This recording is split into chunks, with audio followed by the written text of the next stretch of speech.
Vas-y, pas supplé. Ben oui. Moment. Là, ils apprennent ça. Peut-être que ça vient d'eux, on ne le sait pas encore. En tout cas, ils en ont pris connaissance, assurément. Quelle est la valeur des informations qui ont fait l'objet de fuite jusqu'à maintenant? Je ne crois pas que ça vient toucher précisément les Russes. C'est-à-dire, les Russes, ces informations-là, l'effet de la boue, l'effet des systèmes de défense antiaérienne, etc., ils ont déjà leurs appréciations. Ce que ça vient toucher, c'est tout le narratif occidental que l'Ukraine est en train de gagner. Parce que le taux de perte qui est présent n'est pas celui qui est représenté fréquemment à l'intérieur des médias. J'ai été très surpris par les chiffres. Et même moi, donc, quand j'analyse des choses, je prends une perspective ukrainienne, je prends une perspective russe, puis j'essaie de me mettre dans le milieu. Et là, même d'une perspective russe, ça serait vraiment, vraiment, vraiment très, très, très positif, les premiers chiffres que j'ai vus. En faveur de la Russie. Lui, la banane a silence, Tommy, écoute ça. Donc, l'Ukraine n'est pas en si bonne posture que certains peuvent le penser. C'est ce que ça tend à démontrer. Juste, par exemple, le nombre de véhicules détruits. J'avais estimé que c'était en milliers. Et dans le document, c'est en centaines. Donc, c'est une grosse différence. Ça passe à TVA avec le monsieur sérieux à lunettes. On voit des véhicules détruits, c'est possible que ça soit des opérations d'information puis qu'on vienne à rajouter. Fait qu'on a un char. Il y a un gars sur Twitter, tabarnak, qui a dit « Tu vois pas comment c'est niaiseux. 5 images. Ça prenait 3 secondes d'aller trouver la source officielle. C'est 4 secondes d'écart de vérification, puis le gars à lunettes sérieux. Les recherchistes de TVA... Le TB2 est actif une journée. On a vu les vidéos pendant un mois de temps. Donc, ça donnait l'impression que pendant un mois de temps, les barraqueurs ont été la actifs destruction une qui était journée. faite par les TB2. On sait maintenant objectivement qu'ils ont été effectifs juste une journée. Et est-ce que c'est le même genre d'opération d'information? Et donc, je crois que ce qui est le plus touché, c'est ce narratif de guerre de l'information. Le gars, il est narratif. Là, ça l'amène des points. Là. Donc, ça sera à voir. Là, puis, évidemment, ça pose des questions sur la volonté des Ukrainiens de lancer une contre-offensive éventuellement. On verra pour la suite. Est-ce qu'ils ont la possibilité?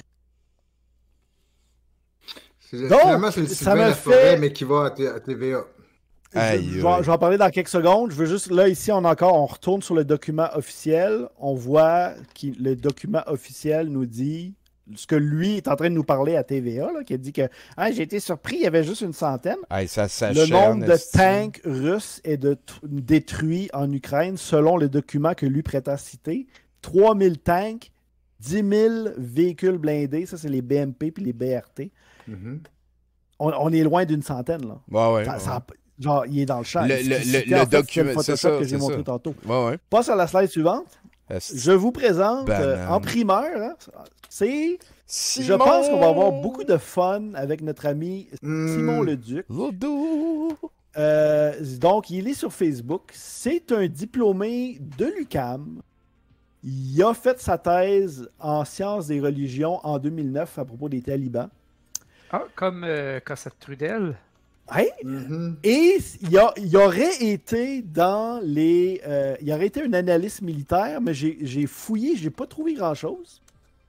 Mais il est, depuis ça, tu vois, c'est 1er mars 2022, il est invité à chaque semaine à LCN. C'est lui qui invite pour parler de la guerre en Ukraine.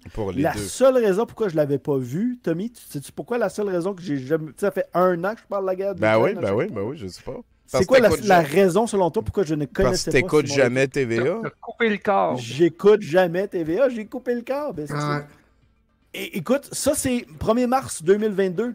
Kiev sur le point d'être rasé par l'artillerie russe. Ça, c'est sa première intervention. Juste pour continuer là-dessus, c'est ça. Moi aussi, je tombais en bas de ma chaise. Moi, j'ai entendu parler de lui pour la première fois lundi quand ils se sont foutus de sa gueule la journée est encore jeune. Oui. Dans le domaine, là, généralement, puis Dominique puis Jason, vous le savez, on se connaît tous entre nous. Oui.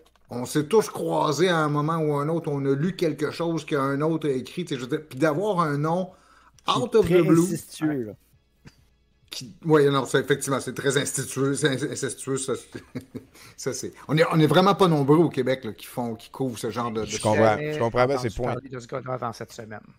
Ouais. Il arrive de nulle part. C'est qui? C'est qui et il est pro-russe. Puis j'ai on même l'a pas entendu. Là, je vais vous montrer d'autres clips de lui. Là c'est un bloc sur lui. Là. Mais là, bienvenue au Mercronspi, mon cher ami. C'est probablement l'officier de renseignement de la Garde nationale du Québec. OK, parle-nous ça. Là, je vous présente, c'est un nouveau personnage, puis j'espère qu'on ne l'en reverra pas, mais j'ai l'impression qu'on va l'avoir souvent. Tu vois, ça, c'est le 22 mars 2022. 3 semaines de guerre en Ukraine. Les forces russes sont presque intactes. Même si l'Ukraine semble avoir repoussé un peu son ennemi au cours des dernières heures, les forces russes sont pratiquement intactes depuis le début de la guerre. Je ne sais pas si tu te rappelles, Tommy, pendant le mois de mars 2022, si vous retournez voir nos Jason Selected, là, la quantité de vidéos qu'on a regardées, que c'était des colonnes. Je sais pas si tu te rappelles, Tommy, là? Oui. C'était filmé là, des colonnes et des colonnes de camions brûlés, de tanks brûlés le long des rues de Kiev. C'était hallucinant. C'est là qu'il y a eu les 6000 tanks détruits. C'est surtout au début de la guerre. C'était impressionnant, mais lui, Mister, le 22 mars, là, ça va déjà mal pour les Russes à ce moment-là. Là. Les forces russes sont presque intactes. Je ne sais pas pourquoi ils se basent sur absolument... Il n'y a rien à l'époque je veux dire, une des meilleures preuves qui te fait dire que les forces russes sont presque intactes, c'est parce qu'ils étaient juste à côté de la capitale, de 2 endroits différents, puis ils ont retraité, puis 4 mois plus tard, ils sont plus là pantoute. Ça, c'est une armée qui est en contrôle puis qui est en train de gagner, c'est sûr, ça paraît. On continue, la slide suivante. Voilà, je me suis amusé dans les articles. Quel whippet, pareil. Tu vois, c'est les Russes se préparent à un coup et attendent une réponse possiblement nucléaire de la part des États-Unis. Et par conséquent, ils communiquent au président Biden. Si vous pensez à l'option nucléaire, notre système est activé et il va y avoir une réponse automatique, illustre-t-il. Comme j'ai essayé de lire entre les lignes et je suis incapable d'arriver autrement qu'à la conclusion qu'il était en train de dire que les États-Unis menacent la Russie de faire une guerre nucléaire sur l'Ukraine. Puis là, vous allez me dire, j'ai sorti le paragraphe de son contexte. Là. Je vous jure que même si je vous mettrais l'article au complet, ça fait pas plus de sens. On passe à la slide suivante. Ben, c'est parce que, je vais dire, depuis le début, tout le monde de l'OTAN dit faut pas que tu utilises des armes nucléaires. Tout le monde intelligent dit ça. Puis moi, j'ai entendu plusieurs agents de propagande du Kremlin, comme Soloviev, puis l'autre, la madame là, de RT News, dire peut-être qu'à un moment donné, il faudrait faire ça. Je les ai entendus dire pourquoi qu'on arrêterait à l'Ukraine, pourquoi qu'on n'allait pas prendre la Pologne, puis l'Allemagne, puis qu'on n'allait pas se rendre jusqu'en Angleterre. Mais lui, le gars qui est invité par PKP à TVA, à TVA, à la TV, là, il est multiplateforme.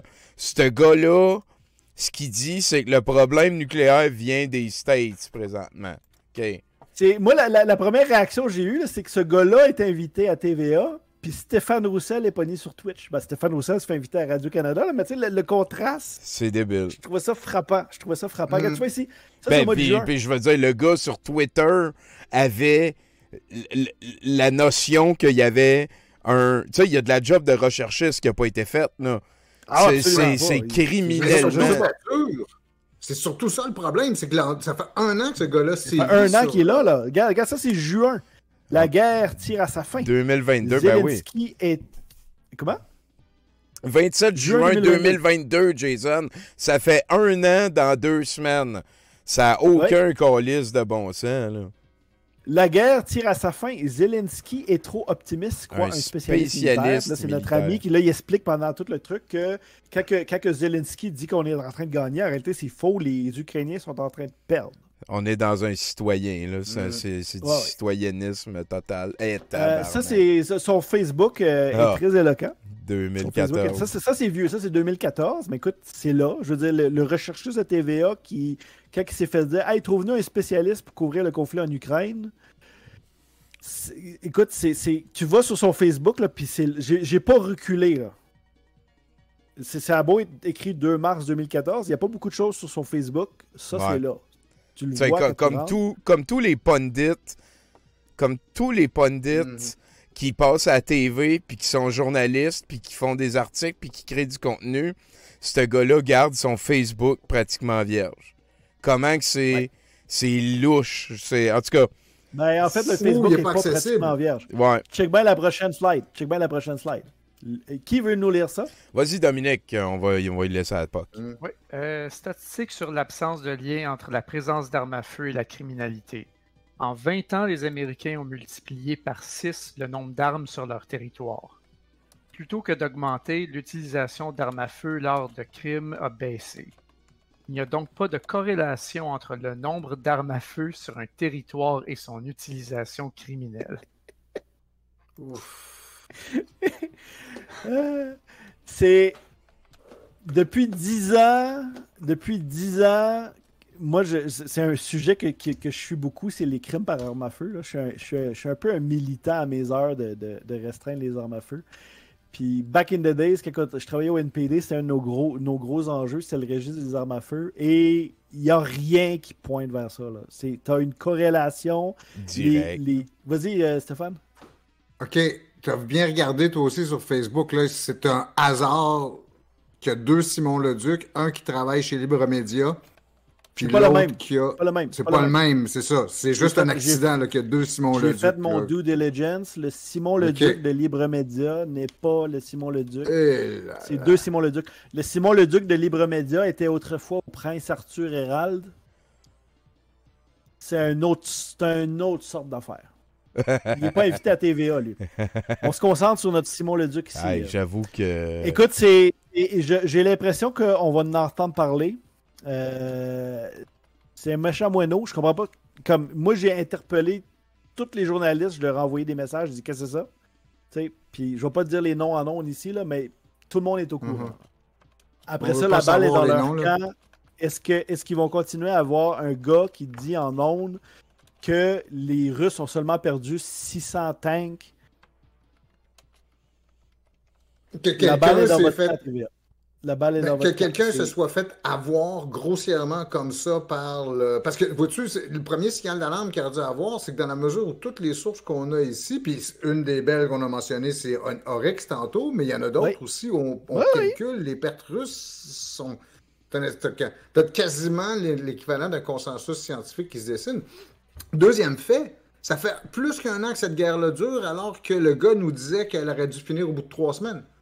Oui, nous aussi, on croyait que ça finirait au bout de 3 semaines. Sauf qu'à l'évidence... On a catché. C'est ça. Vous autres, vous avez arrêté de faire des prédictions. Lui, après ça, le 27 juin 2022, il a dit ça va finir bientôt. C'est vraiment insultant. Moi, ça fait longtemps que je considère que j'appelle les médias mainstream des merdias. Puis, écoute, c'est pas vrai, là. Ça fait longtemps que je dis coupe le câble. C'est ça que j'aurais dû dire. Ouais. Que j'ai plus le câble, que j'écoute plus le câble, Puis ça me sidère, ça. Que le gars sur Twitter ait fait plus de jobs de terrain que... Tu sais, je veux dire, Igor, on y enlèvera pas son lance-machin, là. Il vient de se faire un rack à 300 millions, à 200 millions. Voyons, c'est... Livre Igor alone, Simon Leduc, je l'aime pas beaucoup. On continue? On continue. On va aller voir un autre Dimitri! que je vais présenter ici. Dimitri Lascaris.